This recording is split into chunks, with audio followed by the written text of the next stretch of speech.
Bienvenidos, gracias por estar con nosotros aquí en Sin Rodeos. Para la periodista Isabel Espinosa, siempre es un gusto poder contar con ustedes, que sigan nuestros temas y que estén pendientes de cada uno de ellos. Hoy me acompaña y gratamente le damos la más cordial bienvenida al politólogo, al señor Sergio Araya. Don Sergio, gracias por estar con nosotros en este espacio. Un placer, Isabel, compartir con usted y con quienes siguen esta transmisión a través de las distintas plataformas. Claro que sí, don Sergio. La semana anterior, el Partido Liberación Nacional y el Partido Unidad Social Cristiana hicieron sus asambleas internas en pro o de cara a una campaña electoral. Vamos a procurar en este momento tratar de analizar un poco sobre la situación, en este caso de los partidos, y quizás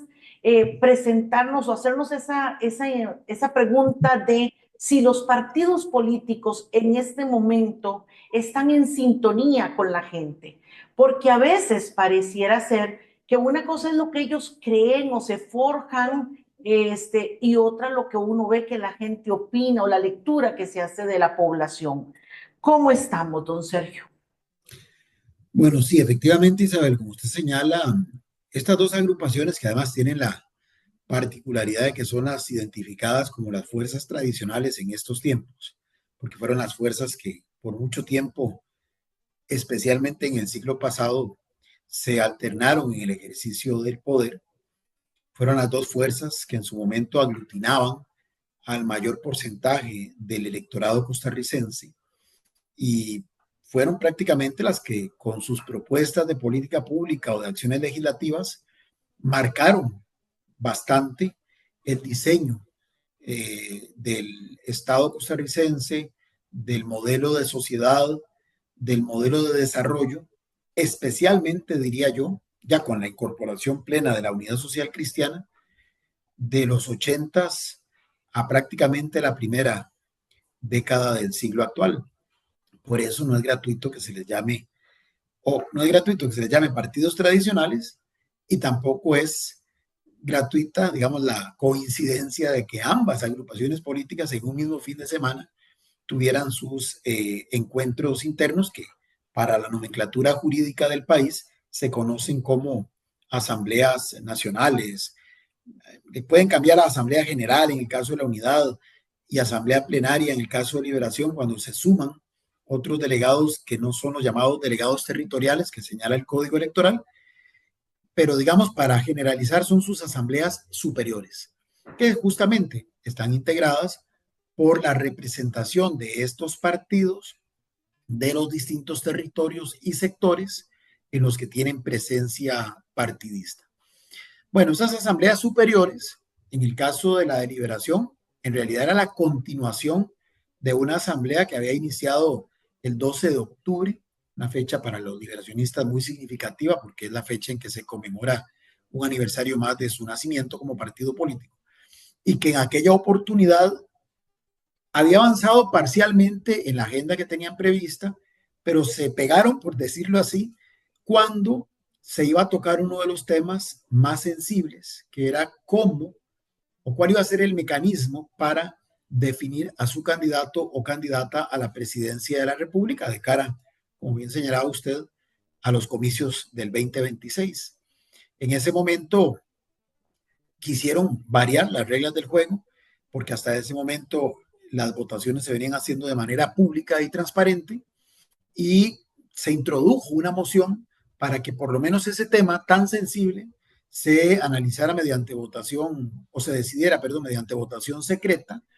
y fue en ese momento que una parte de la asamblea rompió el quórum y no se pudo continuar.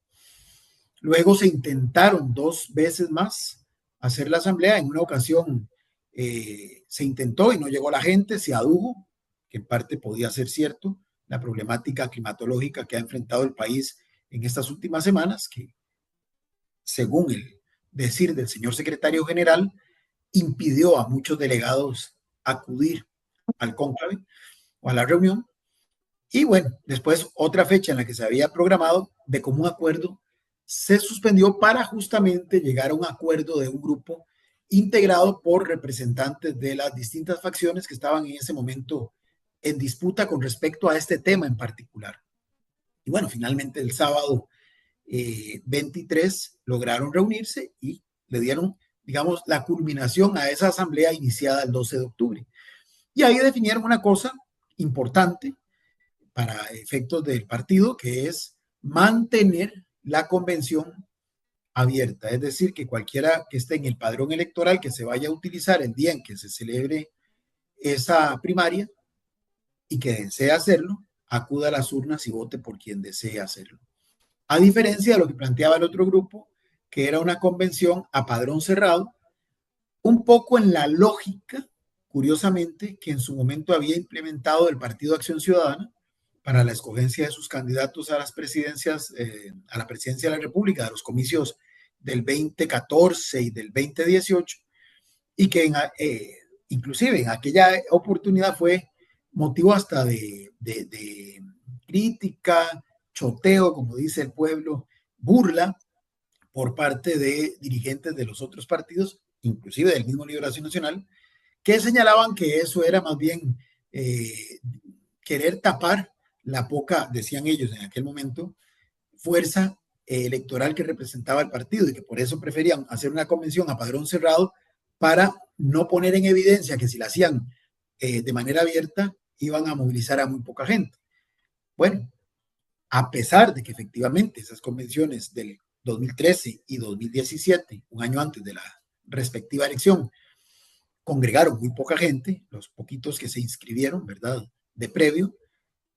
eso no fue, digamos, obstáculo para que finalmente sus candidatos terminaran ganando la presidencia de la República. Entonces, me parece que de alguna forma aquel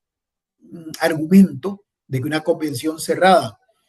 ponía, digamos, desde muy temprano en evidencia la debilidad de un partido político, por lo menos con esas dos elecciones, más allá de otras variables que también explicaron el resultado de esas elecciones, pero por lo menos en este campo específico,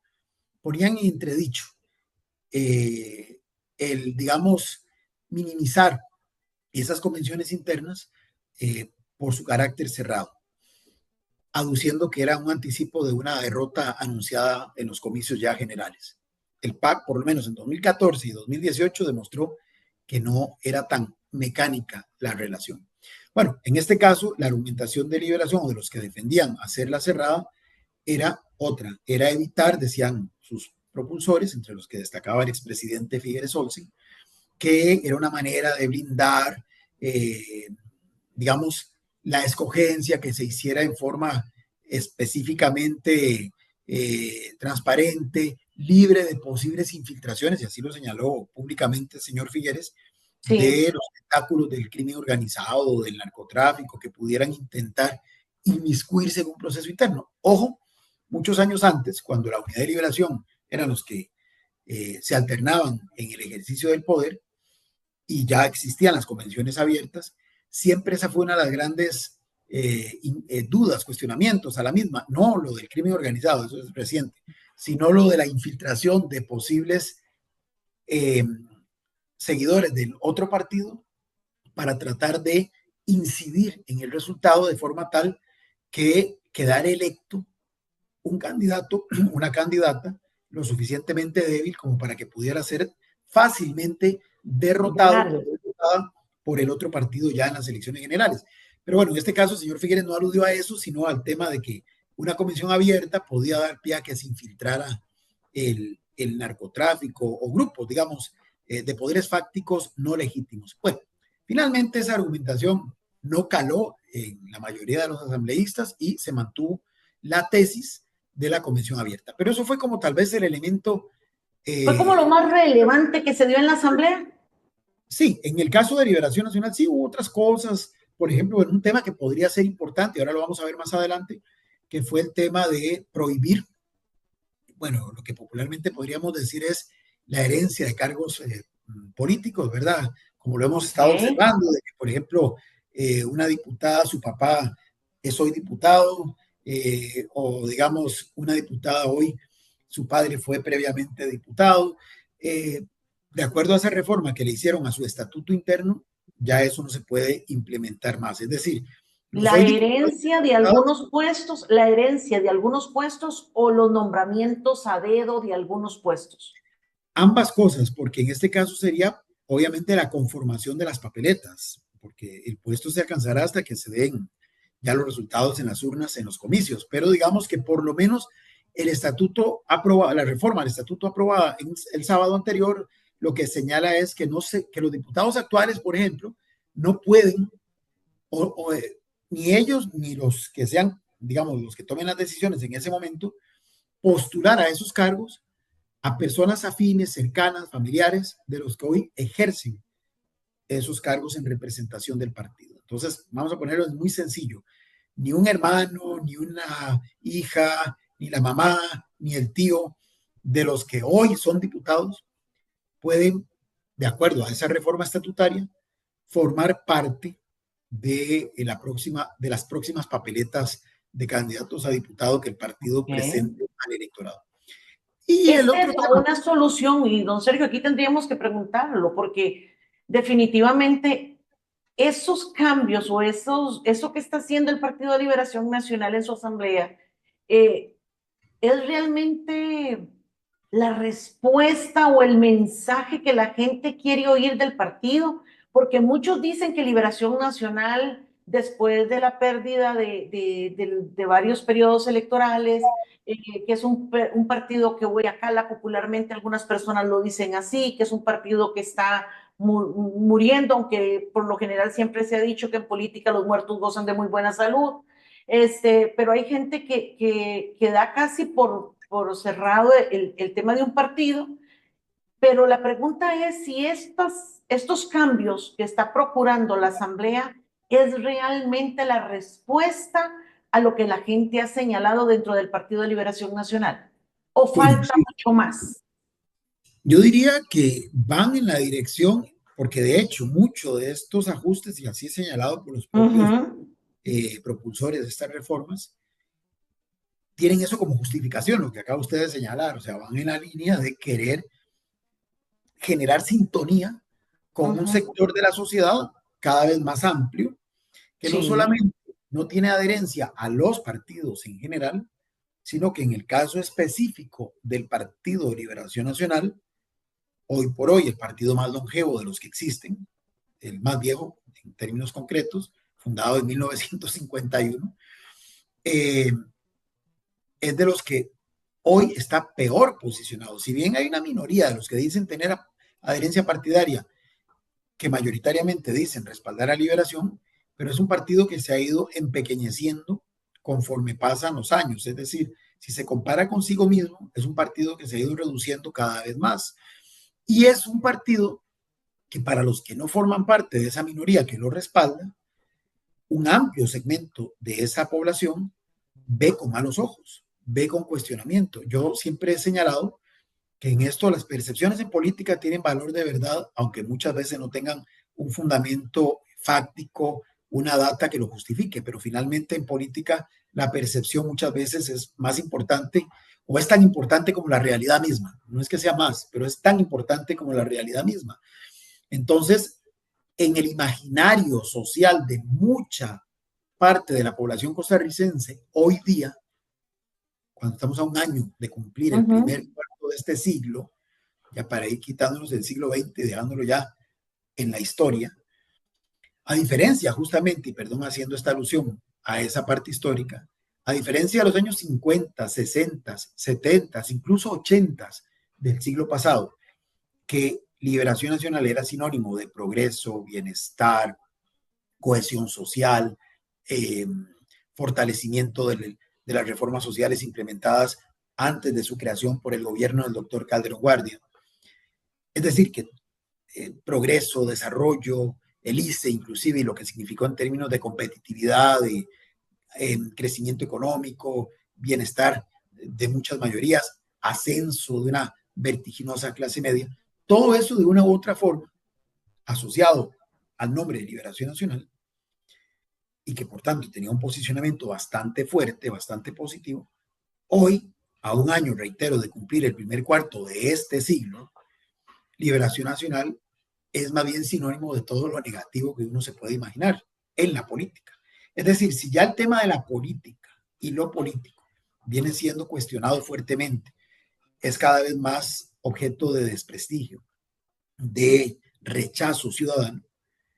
a nivel de partidos políticos, que en general la figura del partido político es el de menor nivel de apoyo, el de más nivel de rechazo, el que más escepticismo y molestia produce.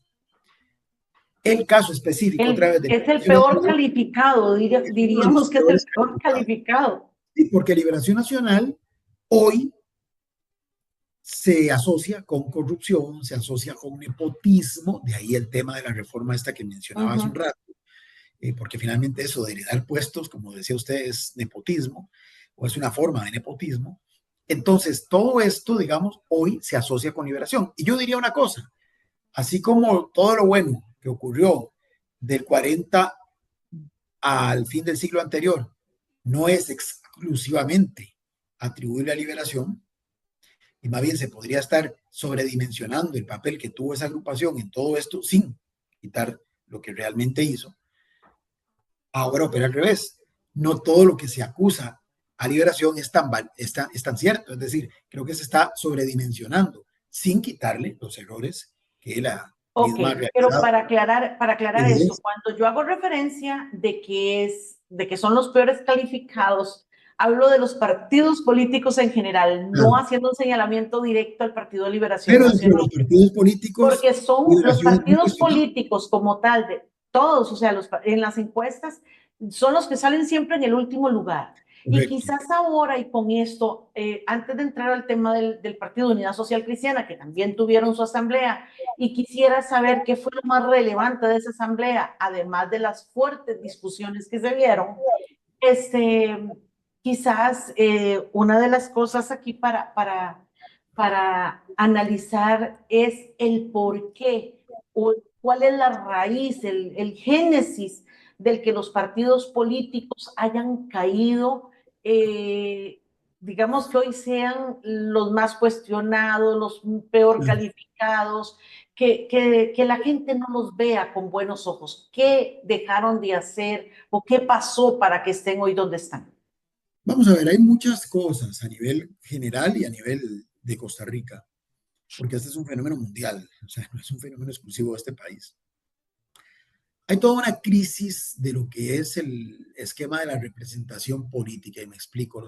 Nuestro país está montado sobre un esquema de democracia representativa, es decir, donde usted y yo no tomamos las decisiones directamente sobre los asuntos públicos que nos conciernen y nos afectan a nosotros y a toda la demás gente, sino que justamente se diseñó un sistema a través del cual nuestra participación muchas veces se limitaba a un único momento cada 4 años que consistía en ir y emitir un voto para con ese voto contribuir a integrar los órganos de decisión que en nombre nuestra tomarían todos los días las decisiones que nos afectarían como sociedad por un X periodo de tiempo. En este caso, nuestro mandato es de 4 años. Por eso se habla de democracia, porque finalmente el origen de esa autoridad proviene de la gente que va libremente a emitir el sufragio, pero es representativa porque la toma de decisiones la hacen unos representantes de nosotros en esos órganos que el modelo político ha establecido, ya sea el poder ejecutivo, ya sea el poder legislativo, a nivel local, en el caso nuestro, el régimen municipal, exceptuando de esto, directa, aunque indirectamente también tiene su presencia, el poder judicial, que evidentemente, por lo menos en el caso de las democracias liberales tradicionales, sus magistrados, sus jueces, no son electos, digamos, mediante sufragio universal, sino que en el mejor de los casos, los magistrados son designados por las y los legisladores, en el caso costarricense, los que a su vez sí fueron electos, como ya señalé, a través del voto ciudadano. Entonces, esto es lo que se llama una democracia representativa. Bueno, en ese contexto se fueron creando a finales del siglo XIX, pero especialmente después de los primeros años del siglo anterior, unas organizaciones que básicamente surgieron para aglutinar, para articular a la ciudadanía y para canalizar ese ejercicio de poder mediante el voto en pro de determinadas líneas de acción, líneas programáticas y en términos de identificar operadores políticos que harían esa labor de tomar decisiones políticas todos los días, pero a la luz de una visión doctrinaria, de una propuesta programática específica. Y son los llamados partidos políticos. Es decir, el sistema mismo se proveyó de una organización que fuera intermediaria entre la ciudadanía y los órganos del poder público a los cuales se pretende, digamos, integrar esas personas que son surgidas del voto ciudadano. Los partidos políticos, por ende, son distintos, qué sé yo, a una organización benéfica, a una organización cultural, a una organización religiosa, y su función primordial, no la única, pero sí la primordial, es justamente acceder al poder político empleando los canales que el sistema de cada uno de esos países que adoptó este modelo definiera. En el caso nuestro, les otorga el monopolio de la representación política. ¿Qué significa eso? Que para que una persona, usted o yo, o cualquiera de los que nos está viendo y siguiendo, quiera ser el 1 de febrero aspirante a la presidencia de la República, a una de las 2 vicepresidencias o a una de las 57 curules legislativas, tiene que hacerlo a través de un partido político. O sea, yo, Sergio Araya, no puedo ir y decir, mire, votenme porque yo quiero ser presidente. Yo puedo hacerlo siempre y cuando pertenezca a un partido político y dentro de ese partido político me nomine como su candidato a la presidencia de la República. Perfecto. Los partidos, entonces, que tienen esa función primordial, también deberían, otras funciones que están vinculadas, que están subordinadas a esa primordial, deberían de identificar las necesidades de la gente, porque, vamos a ver, el llegar al poder no debe de ser un fin en sí mismo, tiene que ser un medio para alcanzar otros fines, que en este caso es el proveer bienestar a los representados. Es decir, como yo, reitero, no puedo todos los días tomar decisiones políticas que me afecten a mí y al resto de la sociedad, yo delego esa responsabilidad en esos representantes, pero esos representantes tienen que hacerlo pensando en que lo están haciendo en función mía y en función de todos los que los votaron, no en función de ellos individualmente. Entonces, los partidos, de alguna forma, le brindan, o esa es una de las funciones que en teoría deberían de hacer, les brindan a esos representantes un marco de acción a partir del cual pueden sentir la certeza, o por lo menos la tranquilidad, de que las decisiones que están adoptando sí representan por lo menos a aquellos que bajo la bandera de ese partido acudieron a las urnas a elegirlos como sus representantes. Entonces se podría decir de que lamentablemente la población como tal no ha sentido, no se ha visto representada, no siente que estén trabajando en pro del beneficio del pueblo como tal, sino para ellos mismos en muchas ocasiones, y esto ha ocasionado que el electorado o los votantes no crean o sientan desconfianza de quienes llegan a ejercer el poder o a servir en la política nacional. Es una buena interpretación. Es una buena interpretación porque finalmente la gente, esto es lo que se llama, se ha perdido de la conexión. Porque vamos a ver, para continuar y poder aterrizar en lo que usted está planteando, que me parece una síntesis bastante apropiada, bastante pertinente. Al representante, el partido político teóricamente, idealmente, le tiene que dar ese marco, ese encuadre del cual, dentro del cual debería de moverse, dentro del cual debería de construir sus decisiones políticas de todos los días en el órgano de poder en el cual está electo transitoriamente por un periodo de tiempo determinado. Pero al representado, o sea, a los que fueron a votar, también le estaría dando la certeza o la tranquilidad, por lo menos, o la expectativa, voy a irlo bajando de lo más seguro a lo menos seguro, la expectativa, por lo menos, de que a través de ese partido está identificando a unos potenciales representantes que de llegar con su voto y el de otros a ese cargo al cual aspiran, va a tomar las decisiones que justamente coinciden con la manera que tiene ese representado de ver el mundo, de entender cómo debería de funcionar los grandes Con la necesidad del país. y de cómo, inclusive yo todavía soy más específico. En general, obviamente la sombrilla país es la que debe de cubrir todo, pero justamente por eso hay, en un sistema democrático, es un sistema plural, no es de partido único,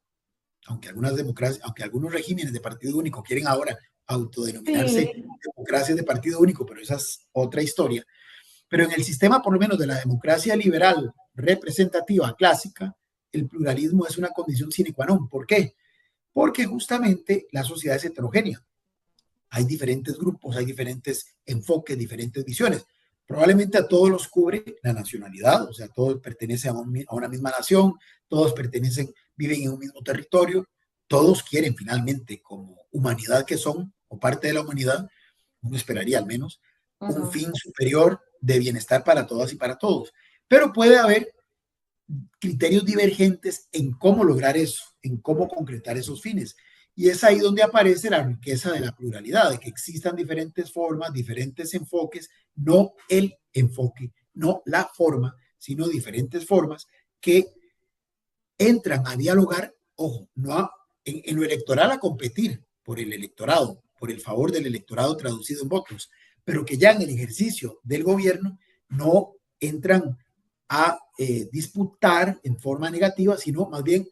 a encontrar espacios de coincidencia, de diálogo, que es lo que se llama la negociación política, la concertación, para que finalmente las propuestas, perdón, las políticas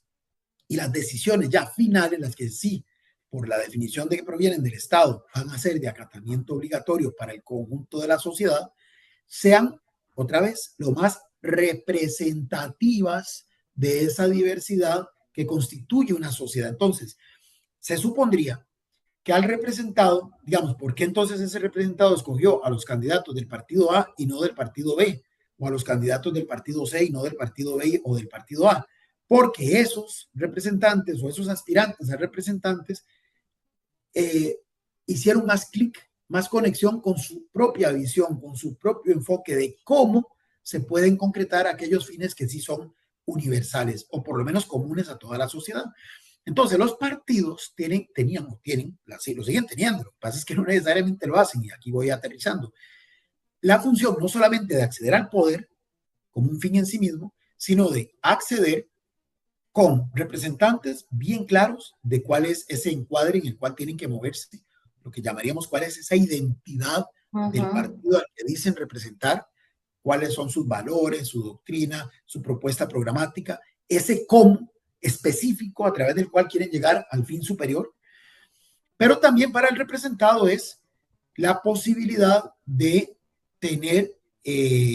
una plataforma en la cual se sientan representados sus propios intereses y pueda entonces a través de su endoso a esa plataforma tener la tranquilidad de que esos representantes genuinamente van a representarlo, perdón ese juego de palabras, el representante va a representar al representado correctamente en el órgano de poder del que se trate.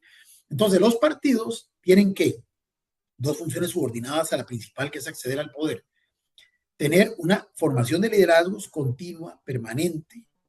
¿verdad?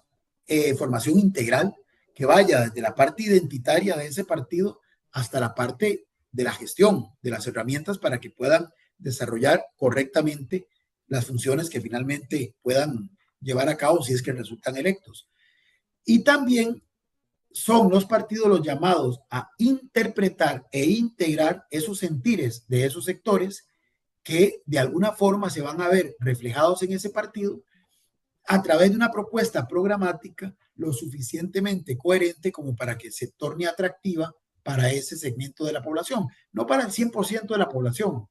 Eso quiero que quede claro, porque entonces vamos a ver si un partido por X circunstancia logra congregar al 99% de la población y es en un proceso totalmente democrático, cristalino, sin presiones de ninguna especie, bueno, y tuvo mucha suerte. Pero normalmente como la sociedad es tan distinta, tan divergente, ningún partido va a lograr semejante unanimidad o semejante consenso. Entonces, de lo que se trata es que esas fuerzas que representan diferentes enfoques luego se vean, coincidan en los espacios de poder, por ejemplo, en la Asamblea Legislativa, en un Consejo Municipal o incluso desde un Poder Ejecutivo en diálogo con la Asamblea Legislativa. Y entonces, con los aportes de cada uno de ellos, que repito, a su vez se supone representa los sentires de distintos segmentos de la sociedad, se van construyendo las propuestas que luego se traducen en leyes, en normas o en política pública, dependiendo de la instancia de la que se trate. Esas funciones sí pareciera que con el devenir del tiempo se fueron desdibujando, se fueron debilitando y paralelo a ello, ¿verdad? Perdón, y esos partidos dejaron esas funciones totalmente como relegadas, se comenzaron a convertir en maquinarias cuyo único fin era llegar al poder por llegar al poder, se convirtieron en lo que llamaban algunos teóricos los partidos atrapalotodo, que en aras de lograr el favor de la ciudadanía, hoy decían una cosa, mañana decían otra, hoy escogían a un X fulano que ni siquiera venía de la línea partidista, sino que era un outsider, una figura externa, y de repente se percibía que tenía Pero, mucha don popularidad. Sergio, esas cosas han llevado a los partidos a estar hoy donde están. Sin embargo, Okay. en el entendido de que la gente hoy no está tan cercana y ellos lo pueden percibir a través de los comentarios que toda la población hace, sea a través de las redes, cuando se les pregunta, a través de medios, como sea, la gente no está muy contenta con el tema de los partidos. Estamos Okay. claros con eso, pero ver la asamblea del Partido Unidad Social Cristiana también. Lo más relevante de esta asamblea, además de una enorme discusión y la solicitud de renuncia al señor Juan Carlos Hidalgo, ¿qué se rescata de ahí? Ok, solo para terminar y meterme con esto. Esto hizo que,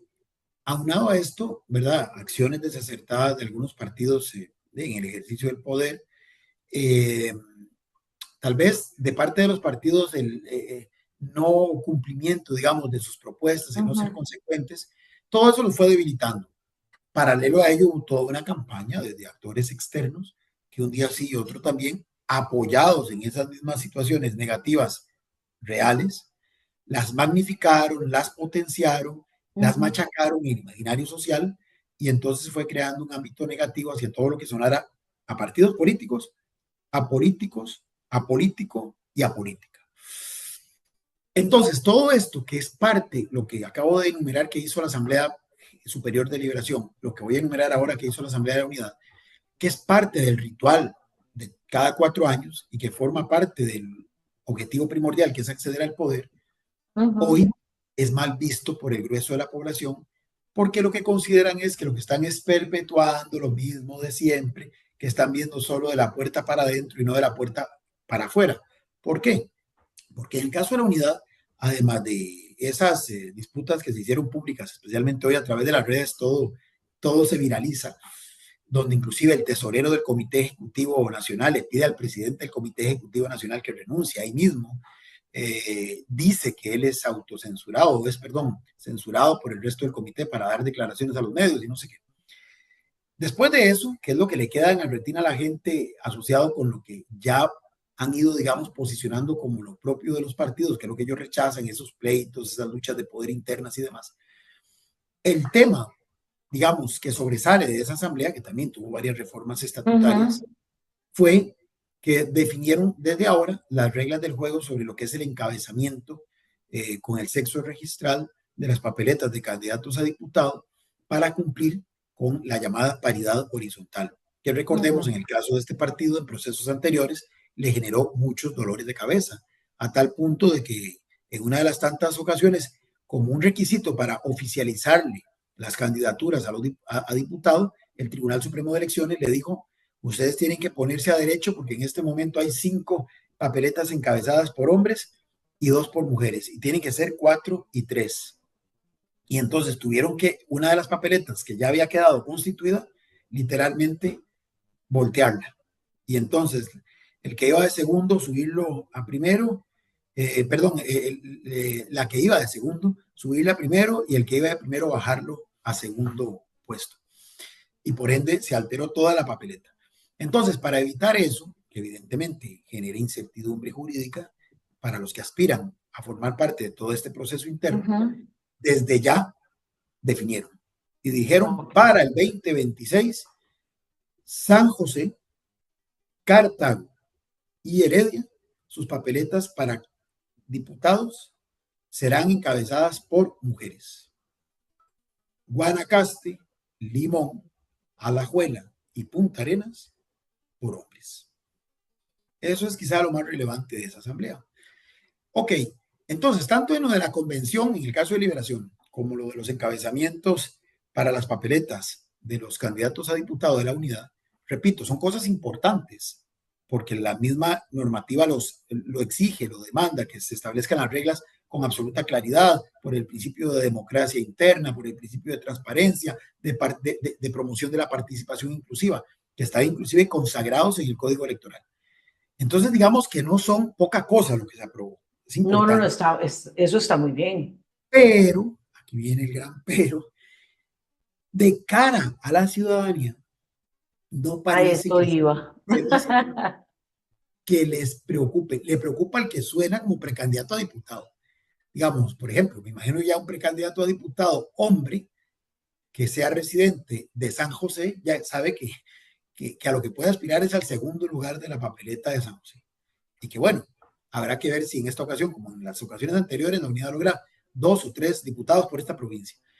O en Punta Arenas, si había una mujer que tenía el interés de encabezar, considerando que históricamente ese partido solo un diputado ha conseguido en esa provincia, ya podría estar meditando seriamente si se la juega o no en el segundo lugar, porque hay altas probabilidades, por lo menos estadísticas con base en los resultados inmediatamente anteriores y tras anteriores, de que no va a resultar electo esa casilla de la papeleta. Pero eso, reitero, es como de interés de la gente que está ahí adentro, de la que vive en el día a día el quehacer de ese partido. Mientras que para el grueso de los puntarenenses, para seguir con el ejemplo de Punta Arenas, en realidad eso no les provoca ni cosquillas, porque a ellos lo que les interesa es la atención de sus muy apremiantes y muy legítimas necesidades. Por supuesto. Necesitan saber los pescadores artesanales qué va a pasar con ellos, luego de que se les aplicó la prohibición de que utilizaran. O sea, el país entró en un proceso donde lo que se necesita son respuestas. El tema es si los partidos están dispuestos a darlas, porque si vemos al Partido de Liberación Nacional y vemos al Partido de Unidad Social Cristiana y en fin, podemos hacer una lista, hablo de estos dos por el hecho de que fueron los que hicieron sus asambleas el fin de semana anterior, entonces por eso traigo a colación. Ambos partidos están siendo cuestionados, don Sergio,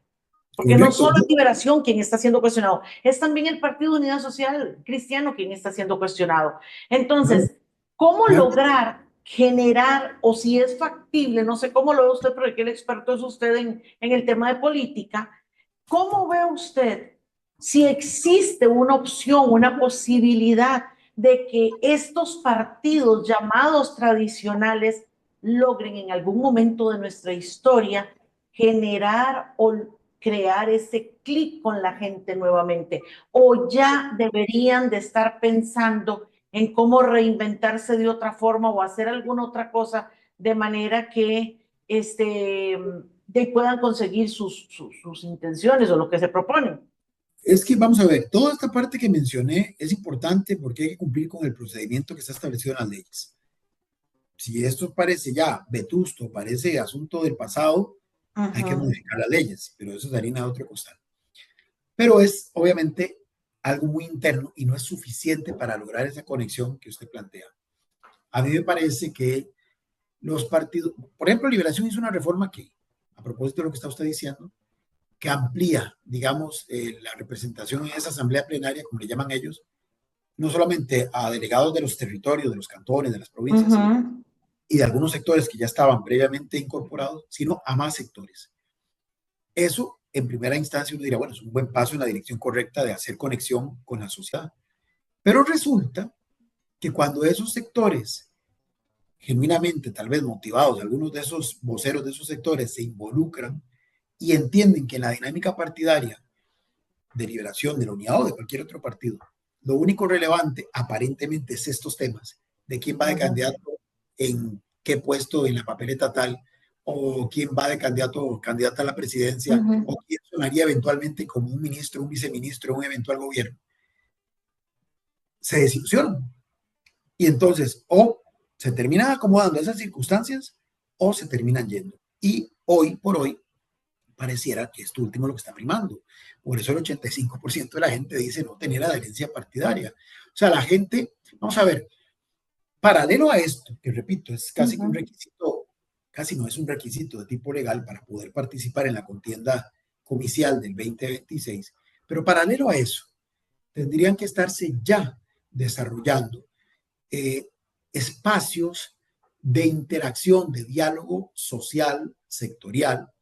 ¿Para qué? Para hablar de los temas que realmente le interesan a la sociedad. No estar únicamente ocupando la atención de la vida partidaria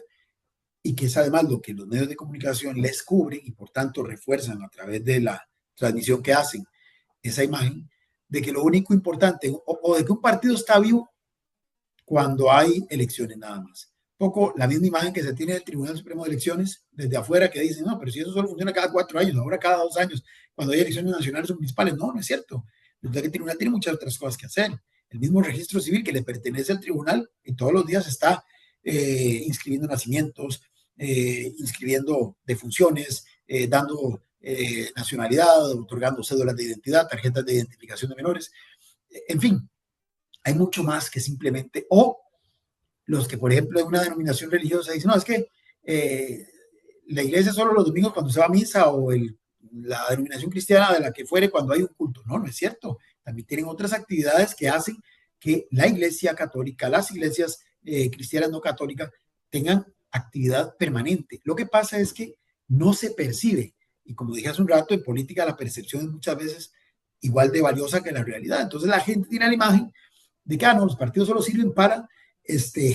activarse cada vez que hay elecciones y me toca la puerta cuando les interesa mi voto. Por supuesto, eso es lo que la gente percibe. Eso es lo que la gente percibe y por eso es que están disgustados. Entonces, los partidos tendrían que hacer, así como hacen un esfuerzo mediático por dar a conocer lo que hacen en unas asambleas como las que el fin de semana tuvieron estas dos agrupaciones, y probablemente lo harán igual otras fuerzas políticas cuando tengan sus propias asambleas,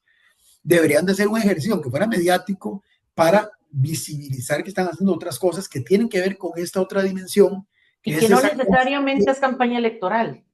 Correcto. Bueno, correcto. Es que vea qué interesante. Los partidos deberían de tener una institucionalidad que los haga permanentes, pero no solamente como ocurre en nuestra realidad, a partir de sus voceros más visibles, que en el caso de los partidos nacionales son los que están en la asamblea legislativa, o a nivel local, los que están, digamos, representando al partido de un consejo municipal o son alcaldes, fundamentalmente estos últimos. No, por ejemplo, si hay, no sé, temas país que merecen una discusión profunda, y hay muchos, desde cuál va a ser, cómo vamos a enfrentar este apagón educativo que hoy tiene a un segmento de la población sumido en la ignorancia o sumido en una situación de precariedad que luego se va a traducir en menos facilidad de acceso a empleos bien calificados y por ende bien remunerados. Cuando tenemos temas como la de seguridad ciudadana, que evidentemente estamos en una situación compleja, o así por el estilo, muchos otros temas, los partidos como partidos deberían de estar generando propuestas, creando espacios de diálogo que inclusive más allá al mejor estilo de Sin Rodeos, don Sergio, al mejor estilo de Sin Rodeos. Sí. Usted lo que me quiere decir es que deberían de estar ocupados en pro de la problemática nacional y menos ocupados en ver quién ocupa cada puesto. Exactamente. Sin quitar el dedo del renglón de esto otro, pero... No, porque se necesita, pero esto otro que sea menos visible, sí, que sea claro. menos visible. No, y debería estar en subordinación de lo primero. Es decir, yo debería tener muy claro qué es lo que quiero hacer, cuáles son mis propuestas en A, B, C, D, temas sensibles, y en función de eso, ojo lo que estoy diciendo, es poner al revés la ecuación. En función de eso, definir, bueno, estas son las fichas que me sirven para hacer efectivo, operacionalizable, creíble estas propuestas. Un poco, si esto fuera fútbol, yo como director técnico hago el planteamiento estratégico táctico del partido, defino en función del rival cuál es ese planteamiento y en función de eso digo, bueno, para este partido me sirve de defensa este, me sirve de volante este y me sirve de delantero este. Y no al revés. Tengo los jugadores y ahora sí, con base a estos jugadores defino el planteamiento estratégico táctico y el rival, pues ni qué. Ahí, si encajó y me sirvió para neutralizar al rival, bien, y si no, pues ni modo. Eso es lo que tenemos que, o es lo que los partidos deberían de entender, de replantear eso, darle prioridad a esa temática, porque finalmente, y ser algo muy importante que los estudios de opinión generalmente creo también dicen, ser consecuentes. Esa visión del atrápalo todo, que reitero, imperó en algún momento, como una forma de tratar de atraer, como una forma de responder a ese descreimiento de que iban cayendo, lejos de evitar que se profundizara, más bien agudizó la imagen negativa de la gente con respecto a los partidos, porque a la gente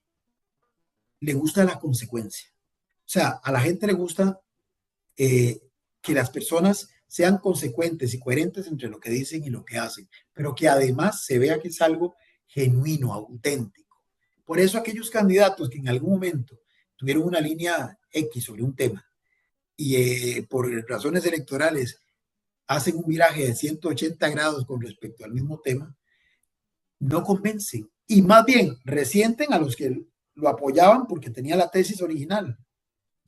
y no convence a los que quieren supuestamente atraer porque perciben que es una pose electoral oportunista y que más bien lo que quiere, y perdonen la expresión, pero hablando sin rodeos, es agarrarlos de chanchos, como decían antes en mi pueblo. Entonces, la gente no es tonta, la gente lo comprende. Entonces, esas cosas, la consecuencia, la coherencia, usted no la consigue en un discurso en 3 meses de campaña. Usted la consigue con un ejercicio permanente, que además segmentos de la sociedad puedan dar fe de que es cierta, de que el partido X estuvo y sus dirigentes más representativos estuvieron presentes en X cosa, acompañando, proponiendo, presentando denuncias cuando había que hacerlo, manifestándose cuando había que hacerlo. Y entonces cuando venga el proceso electoral, casi que no va a ser ni tan complicado convencer a ese segmento del electorado que ya de por sí ha visto a esa agrupación en esa línea. Ahora, obviamente, esta actitud consecuente tiene un pequeño elemento vulnerable, y es que usted no le puede quedar bien a todos todo el tiempo. Eso significa necesariamente que usted tiene que ser entonces representante de un segmento de la población, no de la totalidad. Entonces, Claro, nos la queda... presidencia es otra cosa, ahí tendría que ver cómo incorpora los sentires y las expectativas de nosotros. Por Pero supuesto. en la contienda electoral, usted no puede pretender con su discurso querer quedarle bien a todos, porque entonces eso más bien lo que proyecta es una sensación de relativismo y de oportunismo que juega en su contra. Don Sergio, nos queda un minuto. Y yo quisiera saber, por ejemplo, estamos a muy pocos meses de la campaña electoral, se escucha una cantidad de partidos que supuestamente van a participar bastante grandes también. ¿Cuál es la expectativa que podemos tener los costarricenses de esta próxima campaña electoral en un minuto? En un minuto y con base en lo que pasó en el 2022, tengo bolita de cristal, más partidos no significa más calidad y más diferenciación real. Lo que puede significar es más bien una reafirmación de luchas de poder no resueltas que permite en un marco muy flexible de creación de partidos que el que se enojó agarre la bola y se la lleve y monte su propio equipo y monte su propia mejenga. Y entonces eso más bien le genera animadversión a la gente. Y con eso cierro. Cuando usted tiene que elegir en un minuto y medio y tiene una gama impresionantemente amplia, además no conoce, porque son expresiones que van saliendo al calor del momento y de cara a una campaña, los famosos partidos vapor o mariposa, les dicen en el informe del Estado de la Nación, con una tasa de mortalidad muy, muy elevada, porque nacen y rápido desaparecen, usted más bien puede provocar varias cosas. Que la gente no sepa qué hacer y termine votando en blanco o votando nulo, o termina decantándose sin mayor, digamos, análisis ni reflexión, pero por la presión de que ya se le está venciendo el plazo para entregar el voto en la urna, por depositarlo en la cualquiera. urna respectiva, de votar por lo que ya conoce. Definitivamente, don Sergio, mucho camino, mucho que conocer, mucho por, o sea, que reflexionar y yo creo que como país deberíamos de empezar, como siempre lo decimos, a tratar estos temas con toda la seriedad porque Costa Rica lo merece. Don Sergio, mil gracias por su tiempo. A ustedes quienes nos siguen y nos acompañan, de verdad que muchísimas gracias y continuaremos aportando los temas de interés de cada uno de nosotros, los costarricenses. Y por supuesto, no podemos dejar de lado, como siempre digo, los temas municipales, la parte de la política internacional, pero aquí continuamos dando y aportando, que es lo que importa, como digo yo, generando opinión. Muchísimas gracias y que pasen muy bien.